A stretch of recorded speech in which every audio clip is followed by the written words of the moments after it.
Let's hear from the coach. This is Behind the Beard with Bobby Mackenzie, Forge FC head coach and sporting director. Now, the woman who takes us there, here's Mackenzie Barwell on the Forge Audio Network. What do we got? Computer today? No notebook? Yeah, I knew you were going to say something about that. I just, to be honest. Off camera. Are we on camera? Just don't use it. Okay. Okay. So, good interview before the game on Saturday. Yeah. Good interview. You threw me off with your shoes. Oh, sorry. My which ones was I wearing? You the were, blue? You're business casual, and then you're cross-country. Why does this have to be off camera, huh? Oh, I don't know. I'm keeping this in. I'm keeping this in. Listen. Because you're like get before to slander me off camera and then just be like, oh, we're back. Because last time we had the video running in the background, so that kind of threw us off, and you're like, oh, that's out of the way. Yeah. So then right before I started, I looked down. And lo and behold, you got the hair right. I did. You did get the hair right. I decided the ponytail was the move. I was about to say something about the hair, but then I'm like, we're on One Soccer. This isn't our podcast. You had to make sure we were serious. So then I was like, not saying anything about the shoes. I'm proud of you because I almost had a couple comments as well. Yeah. I thought you were about to tell me like you made a serious mistake. No. Whew, you sounded so serious there. Did you change your shoes after? No, because I guess that's York, eh? I guess that's the Navy. Threw me off. I see what you're saying though, because I was wearing. You were ready for sideline reporting, but your shoes were ready for pickup game. I don't have a pair of dress shoes. I'm gonna be so honest. Okay. That's something I think I'm gonna do. There we go.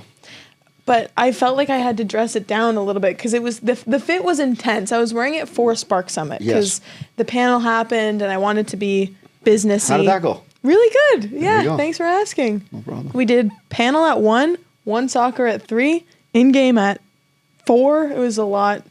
That's what you do. I know. I was like... Multi-talented. Thank you. There you go. Multitasking, multi-talented. Anyways, I'm sorry After I hit you up on off. your shoes? Yeah, honestly, if you had said something about that, I don't know what I would have... I don't think I could have locked back in. No. I was just grateful that the video had already played and we didn't have to do that whole thing again. Excellent.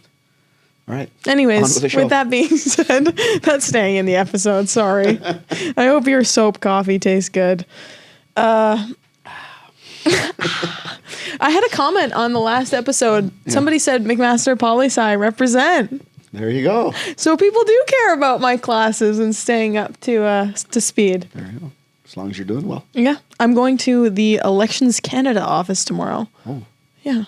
Just for fun. Okay. It's a field trip, Let me know how much fun that is. Yeah. So that's what's going on in the poli-sci world. Excellent. Soccer world? Were you doing anything on your day off on Monday? Other than here? Were you here? No. I was. I didn't know it was a day off. Yeah, it was kind of one of those fuzzy ones. I wasn't sure. I thought for sure you guys would come in. No, it's too many days. Yeah. To be in here. No, what did I do? Come on. Not much. What I have caught on TV lately is reruns of Sopranos. Oh, that show. What's that show mean? Sopranos? Yeah. What is that? Like isn't it a drama? It's about a crime family. Oh, okay. Kind of, you kind of put it into the mob comedy. Some people would see it like that. Interesting. It was a great show in the... it's from a while ago. Late 90s, early 2000s. Ran for about 8 years. Tony Soprano. Okay, there you go. It's excellent. The reruns. Yeah. Keep an eye out. Okay, we'll talk about the game, I guess. So York last weekend. This weekend you'll go to Winnipeg. And then I've also got some things to talk about with regards to the CPL Team of the Week. Okay. So looking at this York game, they entered the match having not scored against you guys in their past 3 matches against Forge. And that would stay the same. After I see you trying to do the math in your head. It's true. After a 2-0 victory, you talked about in the press conference having not necessarily anticipated how the first half ended up unfolding, but being happy with the conversations at halftime and the way in which the team responded shortly into the second. So what were some of the biggest things that you felt contributed to that? Yeah, just uncharacteristic in our shape in the first half, which didn't let us get a good rhythm and a good grasp on some of the things that we needed to do. And then just didn't execute a few things going forward, playing against what was a higher line. which we had expected for them to do or possibly do. And I think in the second half we adjusted a few things to what we initially wanted. The guys did that, and it was much better out there. Not only from scoring the goals, but from chance creation and just being able to dictate more of the play the way we wanted. You've said in the press conference too, it's easier when you're U10 to play against the higher line. Why is that? Yeah, when you're young, you just put the ball in behind to the quick guy. I was genuinely like, what does he mean? The faster player runs. It's kind of like bing bang bong. Yeah, you're gone. That's what I say. When you're young, you just do all these individual things that are great. Then we teach guys how to play and try to overplay. Yeah. And the tough thing then sometimes is once you get back to this level, I think it's to have guys understand where are those easy moments in games. And sometimes when you're so used to playing, and what I mean by that is passing and moving and trying to beat through these difficult things, sometimes you miss the easy thing that's just glaring right in front of you. Okay, no, fair. Yeah, so that's kind of that okay. idea. Looking at the center mid, we had Bex and Noah. We've seen some rotation in between them, but they were starting together. And then Ali, who, as you mentioned as well, just seems to stick there. Yeah. In his podcast, Kyle talked about a lot of people not understanding just how much the number 6 on this team, Ali, I think is referring to Ali, makes the team tick and how much he just facilitates the play in general. But I think it's safe to say that the three of them did that. So how much of this win would you attribute to that group and just what was happening in the center? Yeah, to be honest, it was a top game from our midfields, both on the ball and off the ball, especially in the second half even more. Just their movement on the ball, the decision making, trying to find certain spaces on the pitch when they were closing that space. Noah in the first half making some excellent runs forward. Bex did that in the second half, and then just Ali sitting in the pocket in between their front two, which a lot of times were moving towards the ball. Brian Wright and Mo Babuli, and just getting the ball in there, which was very important in this game. Something we had talked about, and he's usually tactically spot on what he needs to do, and once you do that, you're great. And then off the ball, I think their work rate was excellent. And then for Ali, he's always in the right line to the ball, ready to cut things off or being the first guy that challenges as the team tries to play through the lines. So I thought they did that very well, and that's one thing we gotta make sure that we keep on doing, because these are the important things as we go into these next few matches. Yeah, okay, you mentioned there Noah making those excellent runs in behind, and he was the first one to point to Bex after he scored, obviously with the assist that he has, rightfully so.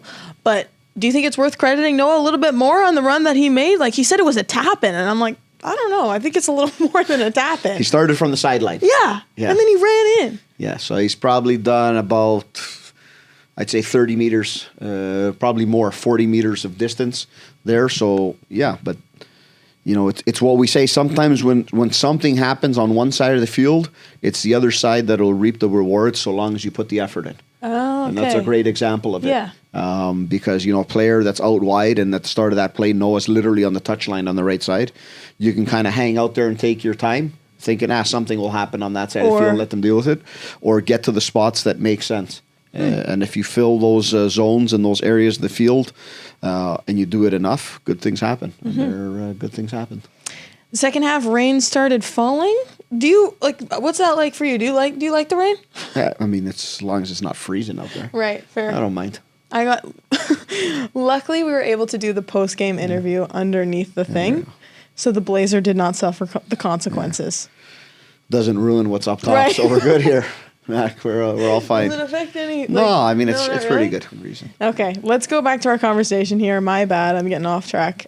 But looking at CPL Team of the Week, Noah and Bex were recognized in that, and same with Alex, who was also a large part of the counterattack in that second goal. So having a center back like him, how special is that given the role that he can play in transition? Yeah, well, he's a player that can move up the field with the ball, and we use him that way in different scenarios.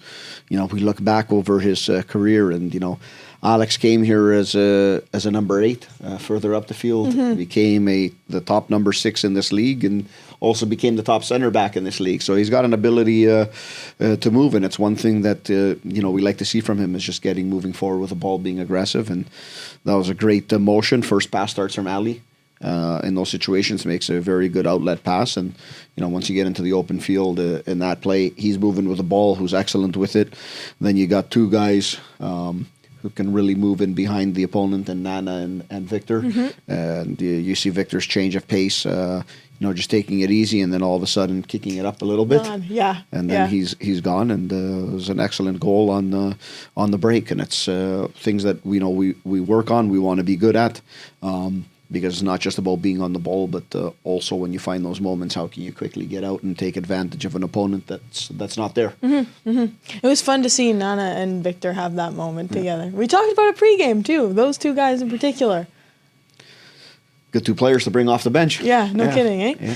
I want to just get more in depth on how you've seen Alex evolve as a leader, because you talked about when he first came here, obviously he was a number 8, but the role he played for the team was different. I remember when I came into Forge 2 seasons ago, I studied the work of Louis Butko, and one interview I watched a lot was the one that he and Alex did, and you can just see it in the way that he carries himself and the confidence that he has, and like the way people respect him or other players on the team look to him for guidance. So do you know what I mean? Can you make that comparison? And one thing that he's shown over the years is just how resilient he also is as a player. He's in here, he's working hard, he takes care of his body, and he doesn't like missing a training session, and sometimes his body needs it, but he's always there, and he's ready to go, and we've seen that in his minutes this year. Just it's not just about how important he is as a player on the field, just as a person, and how he guides things.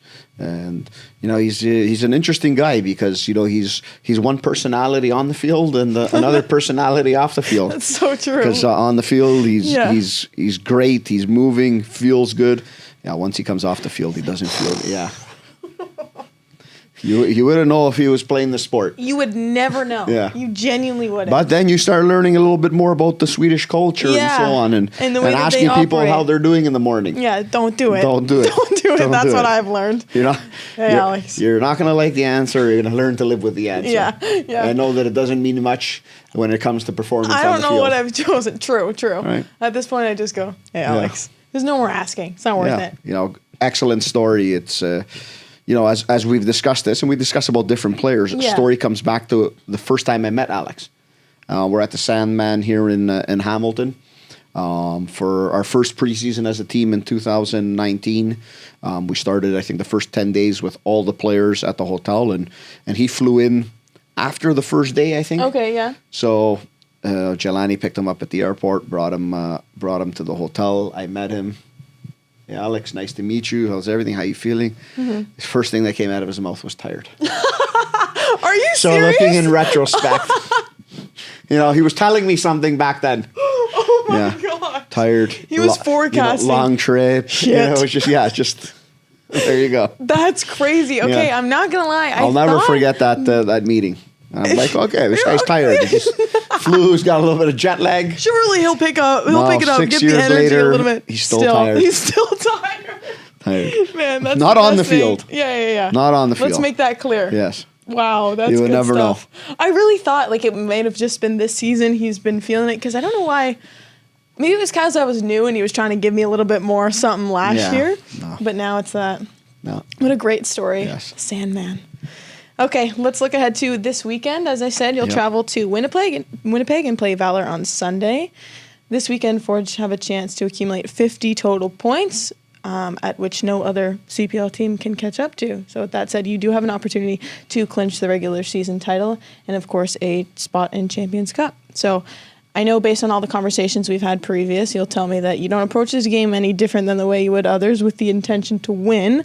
But is there, that added pressure and extra motivation among the group, and how do you, communicate that to them? Yeah, I don't think it's pressure. I think it's motivation. As a player, what do you play for? You play to win things. Whenever there's something in front of you, it's one thing to accumulate points and keep on going, and then there's a point where that accumulation or something leads to a trophy, leads to what comes with it, which is a Champions League spot in this. So, that's in front of us. So I think, that's motivation for a group of players, a team that prides itself on winning, on doing this stuff that sets certain goals, with Champions Cup being one of them. If motivation in this room is winning trophies, that can also go away very quickly, because you can say you've already got a few. that motivation needs to come in different ways. Motivation is playing in the elite competition in the continent. Motivation is trying to accumulate X amount of points or being very good at home. Those are the motivating factors that we wanted to look at this year. Being a better team at home and making sure we get ourselves back into the top continental competition, which we want to be a part of as a club. And to do that, you've got to win trophies. So that's a byproduct of what your initial motivations are. Beyond every day, I want to become a better player. I want to play better football. I want to progress myself. Those are the key things we look at. So I think then, if you put all that together, you should have the motivation for Sunday. Yes. Normally I make that mistake, but you're right. Okay, yeah. Did Milty mention the other stat? For this weekend? What do we got this weekend? I think I saw you guys talking before practice, but if this win would be the 100th win for Forge in all competitions. He brought that up. Yeah. I had no clue. Yeah, and of course. I was trying to do the math on the spot. And that doesn't surprise 100. me. 100. Yeah. In all competitions. There we go. All time. Similar to previous conversations we've had over the past 2 or 3 weeks, Valour are in a spot where they need this win. They are 1 point back from Pacific after beating them 1-0, and Pacific are right in 5th where that last playoff spot is. So what do you anticipate? Yeah, the interesting thing is every game means something to everyone. Whether it's position, whether it's clinching something, playoff spot, top spot, second, first, fourth, everything. So, they're playing for their lives. And we have to be aware of that. So we got 2 teams out there that are playing for something that's very important to each group. So you can't go in there thinking, and I always say this in this league, what things look like in the standings, because it absolutely means nothing until the end of the season. That's the only time it means anything. So we got to go in there. Last time we were there, we've lost the game. We've lost crucial points over there. We've been playing some good football, so we got to make sure we're sharp at our best and our work ethic is top, because we know their work ethic will be top. Yeah. Is there anything in particular that's difficult about going to Winnipeg? Obviously, I know it's the travel in itself, but you mentioned losing points there. Is there anything difficult? Yeah, I can't say that it's anything. Before, the field wasn't an easy place to play. Right. It was a terrible surface to play football on, and I mean our football. I think it probably would have been a terrible surface to play the other football on as well. That's changed. The last game that was there, we could play more of our brand of football and so on. Some details weren't the greatest. So yeah, we've got to go there and get a crucial 3 points on the road, and you do that, we've taken care of business. I was thinking about your last travel experience, and Tim. I don't know if Tim's watching this, but I wanted to ask a couple other airplane-related cues. The first being the ideal snack. The ideal snack on an airplane. Do you ever eat what they give you? Well, they don't give you anything. They What? give you cookies. Yeah. To me, those are so good. I'm going to be honest. Yeah. The pretzels. No, I'm not a fan of pretzels. But, I'll have the cookie that they give you, a club soda. Oh, really? Club soda. That's your choice? Club soda and a ginger ale, or club soda and a water. You got to do 2 because the cups are like 3 sips. They're always 2. Yeah. Once in a while you get a coffee, but then you're like, why did I just put this in my hand? Turbulence. And then they fill it up. You tell them not to, and then they fill it up. And then all of a sudden it's like spilling. Yeah, no. Really don't eat a lot on the plane. Even on the long flights, I'm trying to think to Vancouver or something. Usually try and have something. They give you meals on those though? No. No? No, usually just try and have something before you get on the flight and so on. So. It's not great. No. I just was wondering if you had the same passion for the Biscoff cookies and pretzels that I do. Clearly not. They're good. It sounds like you got something against the pretzels, actually. No, but I'd rather have the cookie. Okay, fair. There you go. Sometimes you get lucky and you get 2. Listen, I'll be thinking about you on the plane, hoping that you have 2. Where are you going? I'm thinking about you on the plane. I'll be here. Oh. You're saying you're on the plane. Wait, what day are you guys traveling? Saturday? Saturday. All right. What else we got? That's it. We're done. How long was that? That was 21 minutes. Good stuff. Look at us. We're just flying through. That's some jibber jabber. Jibber jabber. Yeah, true. This has been Behind the Beard with Mackenzie Barwell and Bobby Bobby Mackenzie. If you like what you heard, please like, follow, subscribe, comment, and share. You ever think about... Sorry. You gonna finish that sentence? I thought, I don't know if this is worth asking, but I'm going to do it anyways. Do it. I'm too far gone. Yeah. Like, do you need an elastic? Like, do you ever think about I was thinking, should I take a sip of my coffee or is it gonna come straight out? What would I do with an elastic? You make it ponytail. Why? Just in case. You think that would look what about nice? the way... You know what? I don't know if I'm going to say... Like, it might be more practical than anything. Practical. Why? It's not in the way. Well, okay, I was just going to say, I don't know if it's blowing. No, it's good. Doesn't move.